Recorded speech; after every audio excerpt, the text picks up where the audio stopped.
Sidang Dewan yang kami hormati, hadirin yang kami muliakan, selanjutnya kami akan menanyakan sekali lagi kepada seluruh anggota Dewan, apakah rancangan undang-undang tentang Ibu Kota Negara dapat disetujui untuk disahkan menjadi undang-undang? Cepat, dan cepat. Dalam tempo kurang dari 4 bulan, RUU Ibu Kota Negara disahkan menjadi undang-undang. Artinya, payung hukum pemindahan Ibu Kota Negara dari Jakarta ke Kalimantan Timur sudah dikantongi pemerintahan Joko Widodo.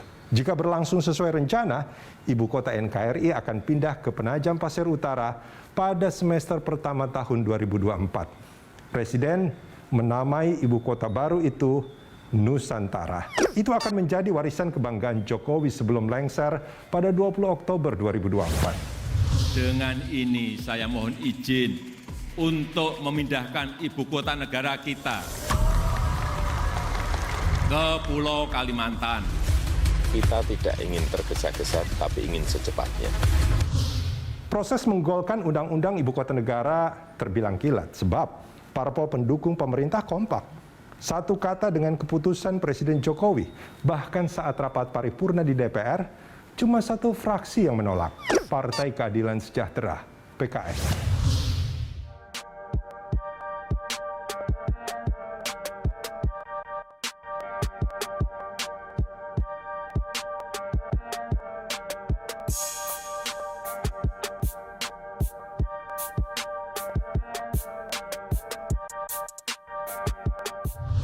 Rencana pemerintah memindahkan Ibu Kota Negara telah digaungkan sejak 2019 saat Jokowi masih berduet dengan Yusuf Kala. Dalam sebuah kesempatan, Presiden Jokowi menyebut idenya bukan hal baru karena pernah digagas Bung Karno, Presiden pertama Indonesia. Bung Karno yang mengawali, Jokowi yang mewujudkan. Keduanya ada hubungan dengan PDI Perjuangan, jadi bukan kebetulan kalau rencana tadi berlangsung mulus. Yang pertama, gagasan untuk pemindahan ibu kota ini sudah lama sekali muncul, sejak era Presiden Soekarno. Tapi wacana ini timbul tenggelam karena tidak pernah diputuskan dan dijalankan secara terencana dan matang. Pertimbangan kuat dan rasional yang bisa menjadi dasar untuk memindahkan ibu kota dari Jakarta sebagai dasar pertimbangan adalah mengurangi beban, baik Jakarta maupun wilayah Jabodetabek, dan sebenarnya juga kedua, mendorong pemerataan pembangunan ke wilayah Indonesia bagian timur, mengubah mindset ya supaya lebih Indonesia sentris karena bagaimanapun Jawa ini terlalu dominan untuk perekonomian Indonesia. Kemudian memiliki ibu kota negara yang memang merepresentasikan identitas bangsa. Tapi di balik kilatnya pengesahan Undang-Undang Ibu Kota Negara, ada satu yang absen. Konsultasi kepada rakyat. Untuk urusan pindah ibu kota, undang-undang memang tidak mensyaratkan referendum. Tapi rakyat luas sebagai pemilik absah Republik ini pantas dong untuk dimintai pendapat. Bukan hanya bertanya ke kalangan akademisi atau kampus.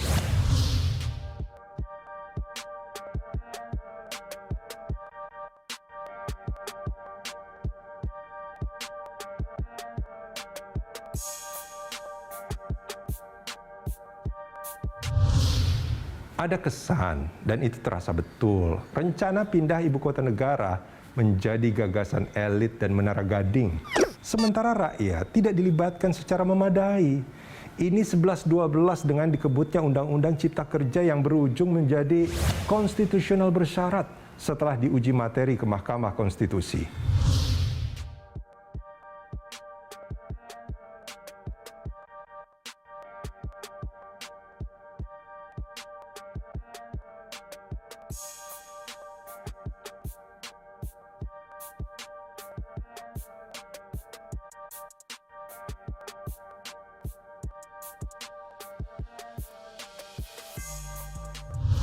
Masalah berikutnya, bagaimana dengan pembiayaannya?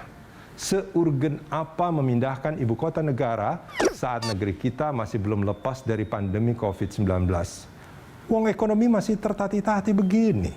Biayanya juga tidak sedikit, mencapai 500 triliun rupiah.